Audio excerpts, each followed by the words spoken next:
Ladies and gentlemen, RosterWatch Nation, welcome back to the epic RosterWatch Podcast, brought to you by RosterWatch.com. And when I say epic, it's a truly epic show today. We have a big hitter joining us today. He is Jason Moore of the Fantasy Footballers. You can find him on Twitter at JasonFFL. You can find all their content at Fantasy Footballers with the ultimatedraftkit.com or ultimatedraftkit.com, not the Ultimate Draft Kit. Yeah, well, it's ironic because it's the fantasyfootballers.com, but it's just ultimatedraftkit.com. Okay, so no the there or anywhere there, and but so much good content that they have over there. Obviously, a very very popular podcast, and just super happy to have Jason on. Jason, I wanted to start out by asking you real quick. So there's a guy I'm in this FFPC Pros versus Joes league, and I noticed that I'm picking third. The guy picking first, Rob Wozniak, looks like he is a Fantasy Footballers employee or contributor that you guys have over there. He's picking in the one hole. I'm picking out of the three hole. I guess it's probably given away whose team is whose, but I was going to ask you which roster you like better so far. So Rob Wozniak picking in the one hole here in this FFPC Pros versus Joes, which is, I guess, this is my second year doing it. And I really need to defend myself from last year where I took, it was early in the summer and I took Damian Williams and Antonio Brown with two of my first three picks. So I'm hoping to do better this year. Which of these two rosters do you like better? Christian McCaffrey in round one and then Mike Evans and Adam Thielen at the turn? Or out of the three hole, Ezekiel Elliott followed up by Chris Godwin and Clyde Edwards-Helaire at the turn? Remind me in this format, you start because that's pretty much the difference to me in these rosters is how many running backs versus wide receivers do you have to start? Two and two, and then two flex, wide receiver, running back, tight end. It's been a couple years. It was ironically we would be playing in this. I think Woz kind of stepped in for my spot. It's been a couple years since I was playing in these Pros versus Joes. I know there's a lot of unique custom scoring in that. I would say, by the end of the year, Clyde Edwards-Helaire I think will be very good. I don't think he gets off to a super strong start. So if this was a three-man roster, I would pick him, but I think I could like your start better, assuming you get running backs who can start the season right off the bat, because I've talked about Clyde Edwards-Helaire being a guy that because of how expensive he is, and actually you got good value on him in the third. He's been going in the second everywhere I've seen. Sure, I tend to only grab him when I start running back, so that I know I'm good to start, and then I'll be a beast at the end.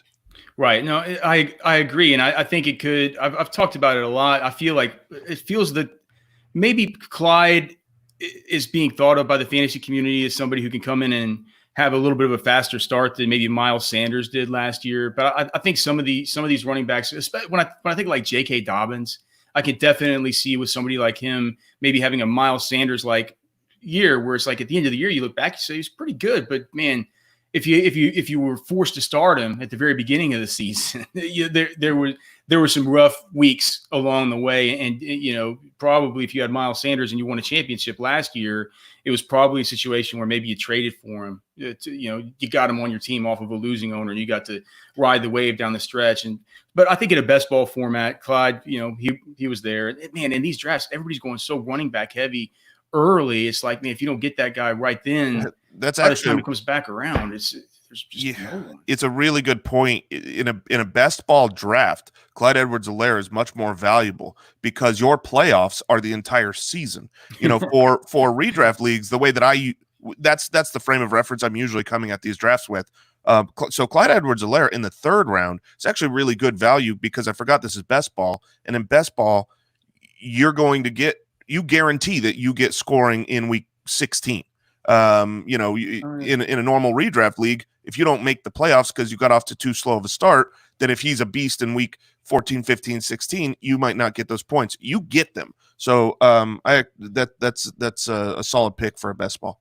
Do you think, as I mentioned, it's just like he was Melvin Gordon went before him. Leonard Fournette went before him. I'd like to look here and see, because it kind of speaks to a larger point. It was, I feel like pretty soon here in the third round of this draft, I think Le'Veon Bell and David Johnson, Chris Carson, maybe even James Conner, these guys are going to start going off the board even before people start looking at, the Calvin Ridleys or the Amari Coopers, or some of the, maybe even the Allen Robinsons. People are really pushing running backs up right now. When this has been the case in years previous, people have said, well, maybe that means it's time to at least consider zero RB. Have you? I know you guys have talked about it on your podcast before about whether zero RB is viable this year, but just for our audience, do you think it's a viable strategy? Do you find yourself ever doing it? And if so, are there any, which running back targets do you look at later? And for people who might not know what zero RB is, it's just where you kind of go wide receiver heavy early on, and you kind of platoon a group of sort of scraggly running backs and hope to really hit on the waiver wire during the season. Yeah, I think zero RB is definitely a roster construction that you can win with. It certainly depends on the league. If it's 2 running back, 2 wide receiver, 1 flex, standard scoring, or even half PPR, it's going to be a little bit more difficult. But in your bigger leagues where it's full PPR, maybe you're starting 3 wide receivers, or there's multiple flex, that's where zero RB, because you're really going to win with wide receivers and flex PPR points. I don't ever use this theory. Like I don't enjoy it. Yeah, I don't either. I don't enjoy, I've never been in a league where one of my opponents has gone zero RB and ever been jealous. I've never thought, man, I wish I could trade at any point through the season. And that's certainly not to say it can't work. I've seen it work. I know it can work. I don't enjoy that. I like having my running back position locked down, being very strong. I find I've got pretty good history of drafting some high upside later round wide receivers. So I don't employ that. But if I did, and you're talking about this year could be a perfect year for it, because you have a culmination of 2 different things. One, it's so running back heavy up front that you can take advantage of that by pivoting and getting superstar wide receivers for 4 and 5 rounds. And just loading up. And the other reason is, the idea, the anti-fragile method is that starters go down to injury more at running back. Well, with COVID-19, it might not just be, it might not just be injury. It could just be they've got, a positive test, and all of a sudden the backups are more valuable. So my targets, you pretty much, when you're playing zero RB, you've got a couple of different theoretical targets. You want late round guys who have the starting job that you could plug in a lineup. I think of Ronald Jones, who I've been warming on. He's going after Keyshawn Vaughn, and he could end up just being the starter for a good offense this year. Or you go backups, the Tony Pollards and Chase Edmonds, and hope that you get a superstar of Zeke or Drake goes down.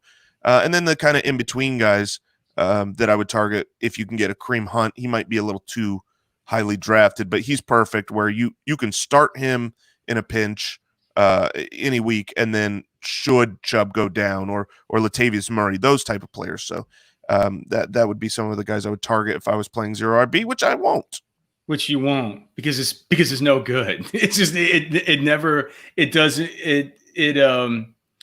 I just wonder this year, it seems like there's such a I just wonder if these running backs are getting artificially pushed up, and if that's the case, whether or not we just need to think about it. But you're right. It's like whenever you look at the rosters at the end, and you just, you got to think about week 1 and think about like how you're going to, how it's going to look. And then looking at your opponent's roster, who you're going up against, because that's going to happen.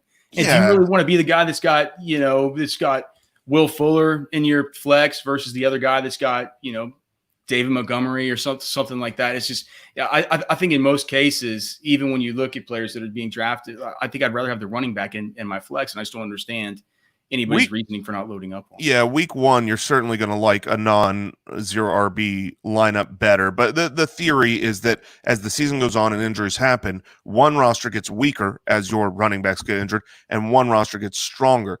The only hole I find in that logic is the fact that people talk about, well, you're wrong on projections. Like, people are always wrong on, getting projections right, and that factors into if you actually are wrong on some of your first round picks. But the reality is, if you draft Tony Pollard and Chase Edmonds late, well, if Zeke and Drake don't go down, your team doesn't get stronger. So the picks have to be right in either way. And I would rather have my picks be based more on what I can project, what I can see with what teams are doing, than just based on the luck of the draw of injury of starting running backs.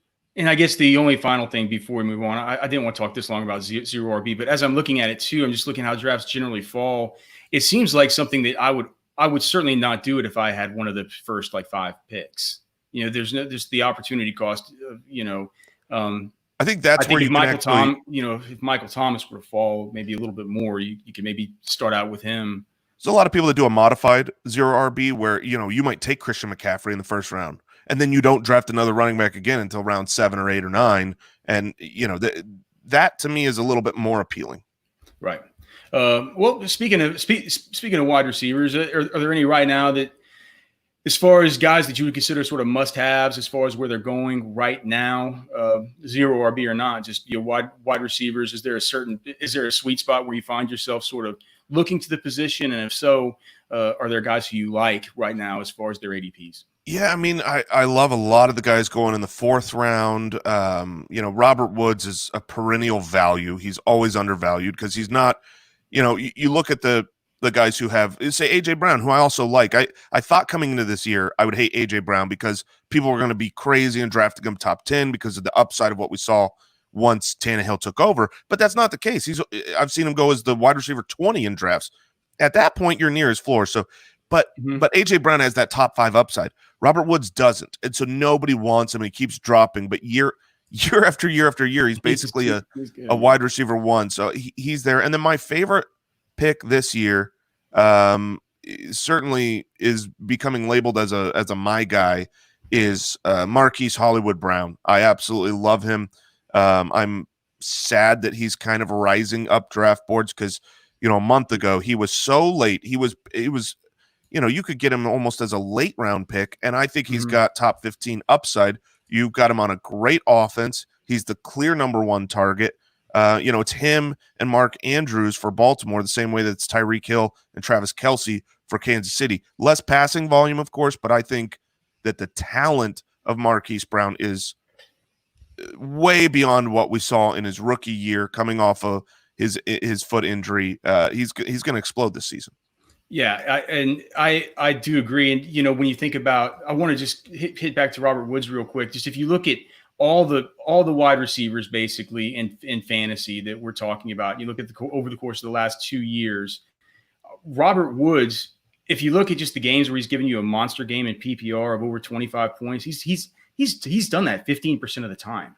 I mean, the only people who are really ahead of him are Devontae Adams, Amari Cooper, Chris Godwin, Adam Thielen, Mike Evans, Tyreek Hill, DeAndre Hopkins, Cooper Kupp, Julio Jones, and Michael Thomas, as far as their scoring distribution. That would make him wide receiver 12 or 13. So it's like as far as the distribution of scoring in PPR, just those really big monster weeks. And then as far as Marquise Brown is concerned, man, that's the guy. He was handpicked by Lamar Jackson. They gave Lamar Jackson they said, hey, who do you want? He said, if it's this year, I want Hollywood. If it's next year, I want Jerry Jeudy. And they said, all right, we're going to go out and get you Hollywood. And I mean, he's healthy this year. He's fast. He's a nuclear weapon. So I'm super excited. My question to you would be, de facto number 1 there. It feels like Will Fuller is sort of the de facto number 1 now that DeAndre Hopkins is gone in Houston. Clearly a lot of injury issues with him.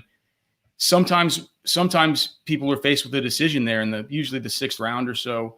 Now it could go up a little bit, but Will Fuller or Marquise Brown, I'm assuming you go Marquise Brown in that situation. Yeah, I go Marquise Brown 100 out of 100 times. I think Brandon Cooks could be the starter, the presumed number 1 for the Texans. You have the injury history with Will Fuller, which is just called history since he is always injured.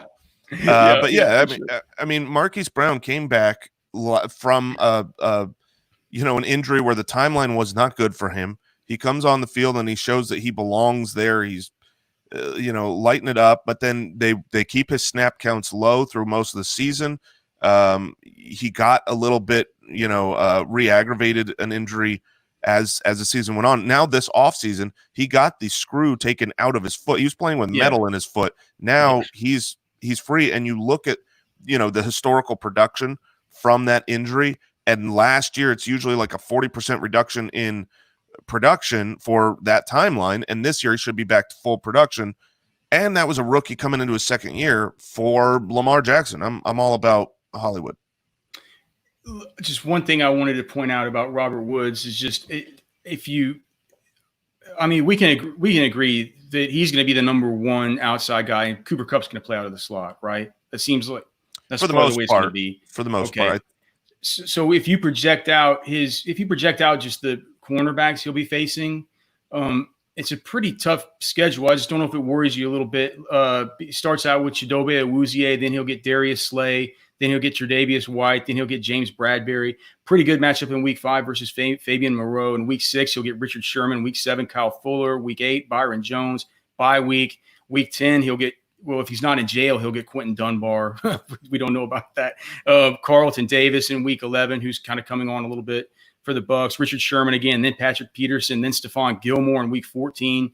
An easy week in week 15 with Pierre Desir, and then in week 16, it's Shaquille Griffin. I will say with that, it looks like a tough schedule as far as corners, but a lot of those guys are guys that you face in division, and typically these really tough cornerback wide receiver matchups, when they're in division like that and they're used to seeing each other, they kind of get placated a little bit. So one thing about Robert Woods that I've been considering. One of the nice things with Woods is he's not a star. He's not you don't go up against the Rams as a defensive coordinator and think, how do we stop Robert Woods? He's, you know what I mean? Like he's not the guy you're scheming out. He's not the guy you're shadowing with your best player. Is he on the outside? Yes, but you're probably more worried about Cooper Kupp, especially down in the red zone. So I don't think that this is. He's just a guy that's guaranteed 130 targets for a good offense led by Sean McVay. So I'm fine with the PPR value that you're going to get. And he was the wide receiver 17 last year. He only had 2 touchdowns on 1,100 plus yards. So he's got room to go up. All right, so staying out there in the NFC West, why don't we? Because you guys are in Arizona. I know Mike is a Cardinals fan. You guys are all Cardinals fans. We are all sadly Cardinals fans, although excited right now. It's finally looking great. Well, just overall, one of the things. Are you happy with Steve Keim as a GM? Has it been a roller coaster? It's definitely been a roller coaster. 2 years ago, going into last year, I was on the let's move on from Steve Keim train. His track record of first round busts is just incredibly good. If you're aiming for busts, his only real good first round pick, it took him having the number 1 pick in the draft. Right. And my biggest worry was because he took Josh Rosen, traded up and got him. I didn't think he would, with his job on the line, I think he wanted to protect his own doing. I didn't think he would draft Kyler as he should have, but he did. Obviously, the trade for DeAndre Hopkins with David Johnson, bringing in Kenyon Drake, Isaiah Simmons. I'm thrilled with the job he's done in the last 12 months. So I'm fine with Steve Keim again. Obviously, just a complete steal for DeAndre Hopkins. What is your outlook on him? I noticed that he has an over-under of 93.5 receptions. That's a little bit less than he's gotten before, but if you look at it, I don't have it pulled up, but I don't think anybody had over 70. I don't think anybody had over 75 receptions last year for the Cardinals. So he would definitely be stepping into a more prominent role if he got that done. Are you going over or under 93.5 if I gotta put a gun to your head? I have him with 90 receptions, so I would take the under, but it is obviously very close. I think his catch percentage is going to come down from what you saw, 70% basically the last couple of years with Deshaun Watson. But rookie year with Deshaun Watson, it was like 55%. So coming in year 1 with Kyler Murray, I've got him at 65%. The targets are going, he's been a just a target monster. It's going to be very difficult for him to have the same target market share that he had with Houston. All their wide receivers were usually injured and not nearly on the caliber. I mean, Christian Kirk, Larry Fitzgerald, Kenyon Drake out of the backfield, DeAndre Hopkins, I'm pushing him up to get about 141 targets, which is much lower than he's had in the last several years. Okay. Well, but I mean, 141, I mean, you have 141 targets and 90 catches. Yeah, I've got him with a 64% catch rate. All right. Well, it's certainly lower than he was 69% last year, but again, that was 3 years with the same quarterback. So we'll see. I mean, honestly, if he's up at 68% catch rate, then I'm well over 90 completions. It's just about whether you think he's going to get there. What about when we talk about Calvin Ridley as a player that goes in that same sort of area we were talking, maybe a little bit earlier than we talked about earlier with Robert Woods. He's getting a lot of hype right now.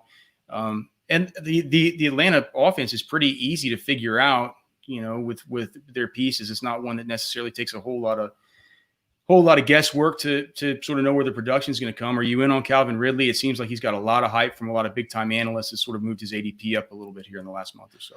Yeah, I was very in on Calvin Ridley to start the offseason. When I statted all the teams out, he was a top 12 wide receiver for me. I think he has that talent, and the opportunity is there for him this year because it's really a two-man show with Julio Jones and Calvin Ridley. Hayden Hurst is going to come in, but he's not just going to be Austin Hooper. But then as I dug deeper, the offseason went along and looked deeper into the game logs when Calvin Ridley did well, when Austin Hooper left and came back. He was a major beneficiary from when Hooper was off the field.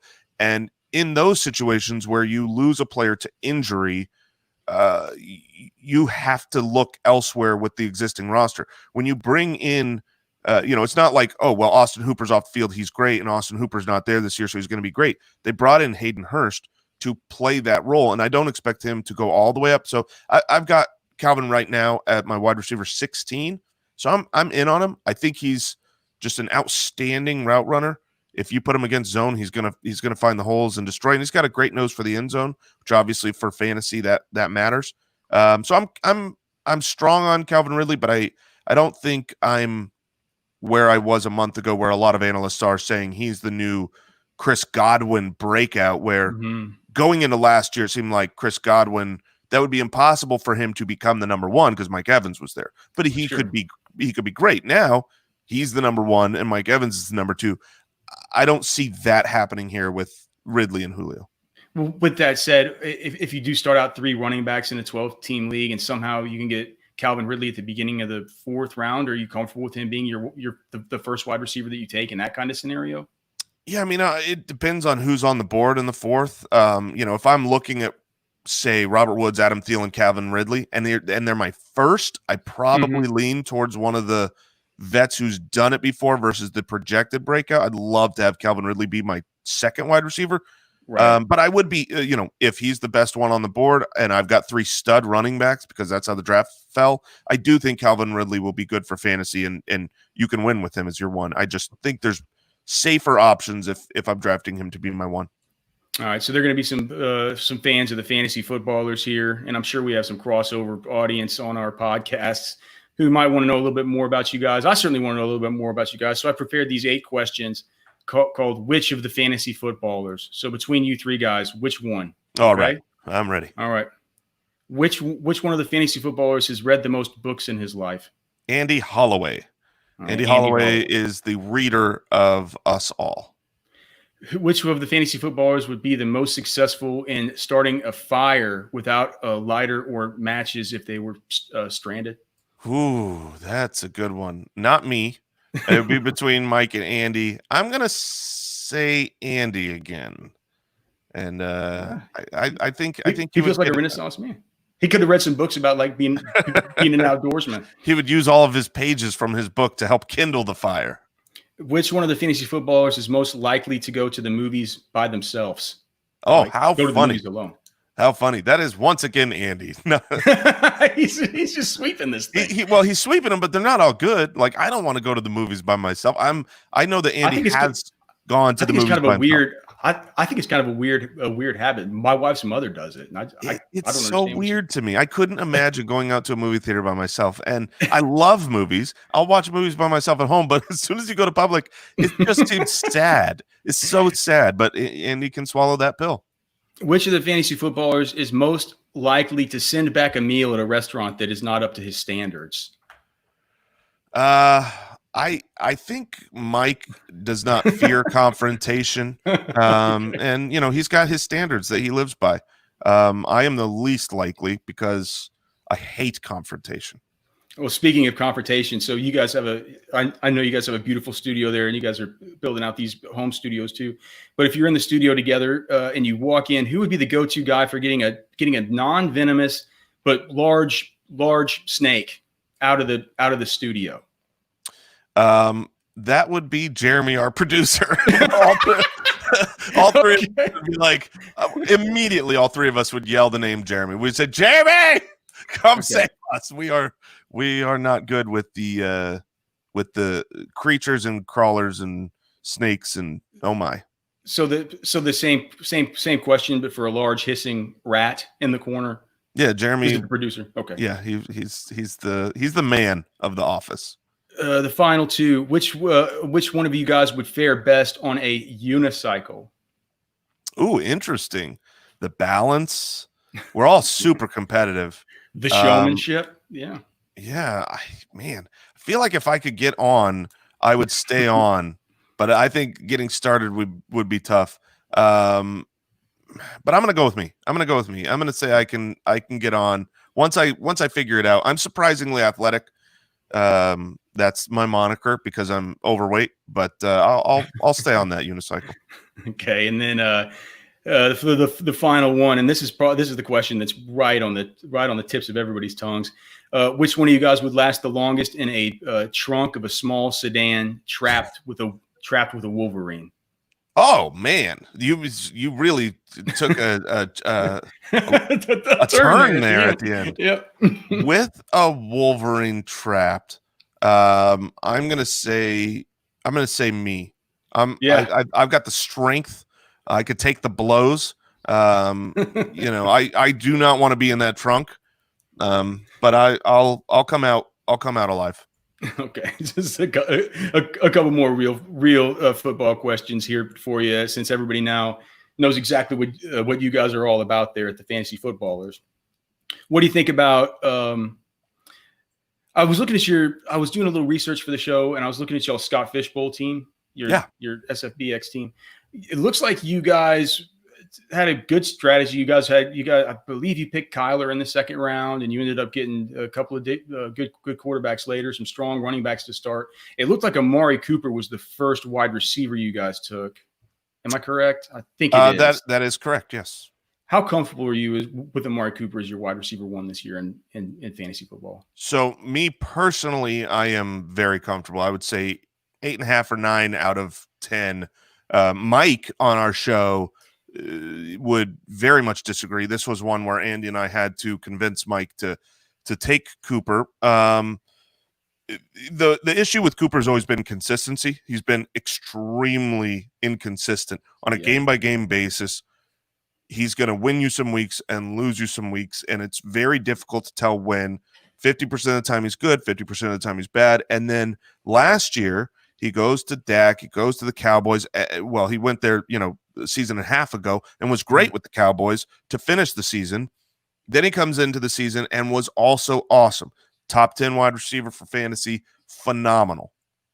Then he gets injured.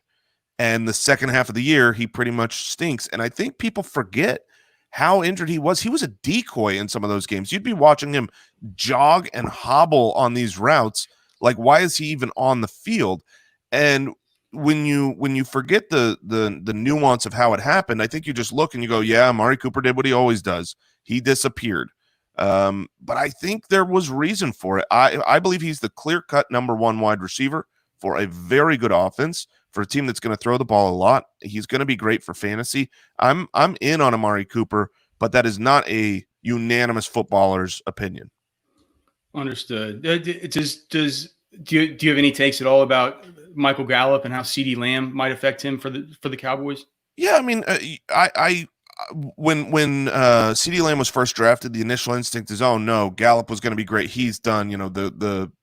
This is too many mouths to feed. But you go and you look deeper and you say, okay, well, Randall Cobb had 83 targets that are vacated, and Jason Witten had 83 targets that are vacated. There are plenty of targets to go around here. For a rookie to come in, if CeeDee Lamb just inherits those 83 targets, that takes nothing away from the other players from what they did a season ago. And, I like Blake Jarwin, but, he's not going to do much more than, the 83 targets that Witten had. So I think Amari Cooper is fine. I'm not worried at all about CeeDee Lamb. If anything, that could open it up. I mean, try to double team Amari Cooper while you've got Michael Gallup and CeeDee Lamb. I wouldn't do it.